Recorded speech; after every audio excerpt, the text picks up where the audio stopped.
ഈശോയിൽ സ്നേഹം നിറഞ്ഞവരെ, ഇന്ന് ക്ഷമ എന്ന ഒരു പുണ്യത്തെക്കുറിച്ചാണ് നാം ധ്യാനിക്കുന്നത്. പുണ്യവഴികളിലൂടെ ചരിക്കുന്നവർക്ക് മാത്രമാണ് പുൽക്കൂട്ടിൽ പിറന്ന ദിവ്യസുതൻ വാഗ്ദാനം ചെയ്ത ആ രക്ഷ സ്വന്തമാക്കാനായിട്ട് സാധിക്കുക.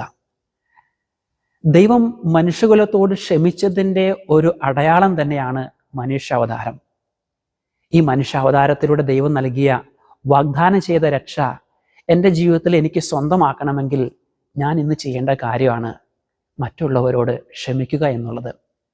ഫ്രാൻസിസ് മാർപ്പാപ്പ തൻ്റെ ഈ ജൂബിലി വർഷത്തിൽ പുറപ്പെടുവിച്ച ലേഖനത്തിൻ്റെ 23-ാം പാരഗ്രാഫിൽ ഇങ്ങനെ പറയുന്നതാണ്: ക്ഷമിക്കുന്നതുകൊണ്ട് ഒരിക്കലും നമുക്ക് നമ്മുടെ ഇന്നലകളെ മാറ്റാൻ സാധിച്ചെന്ന് വരികയില്ല, മറിച്ച് നമുക്ക് നമ്മുടെ നാളകളെ മാറ്റുവാനായിട്ട് സാധിക്കും.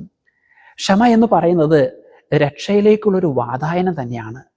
പക്ഷെ പലപ്പോഴും വലിയ വലിയ മുറിപ്പാടുകൾ ഹൃദയത്തിൽ സ്വന്തമാക്കിയവർ ഒരുപക്ഷെ ചോദിച്ചേക്കാം, എങ്ങനെ എൻ്റെ ഇന്നലകളിൽ എൻ്റെ ജീവിതത്തിൻ്റെ സൗന്ദര്യവും സമാധാനവും സന്തോഷമൊക്കെ നശിപ്പിച്ചവരോട് എനിക്ക് എങ്ങനെ ക്ഷമിക്കാൻ സാധിക്കും?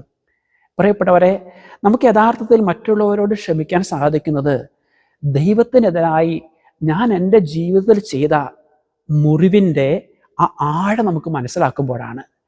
അത്രയ്ക്കും ദൈവത്തെ ഞാൻ മുറിപ്പെടുത്തിയെങ്കിലും ആ ദൈവം എന്നോട് ക്ഷമിച്ചല്ലോ എന്ന ബോധ്യം എൻ്റെ ഹൃദയത്തിൽ ഉരുപ്പെടുമ്പോഴാണ് മറ്റുള്ളവർ എന്നോട് ചെയ്ത മുറിപ്പാടുകൾ, മറ്റുള്ളവർ എനിക്കെതിരെ ചെയ്ത കാര്യങ്ങളൊക്കെ വളരെ നിസ്സാരമാണല്ലോ എന്ന് കരുതി അവരോടൊക്കെ നമുക്ക് ക്ഷമിക്കാനായിട്ട് സാധിക്കുക.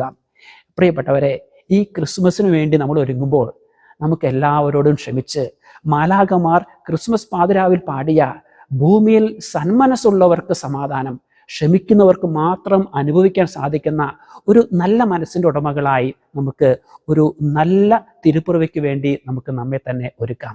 ഈശോ മിശിഹായ്ക്ക് സ്തുതിയായിരിക്കട്ടെ.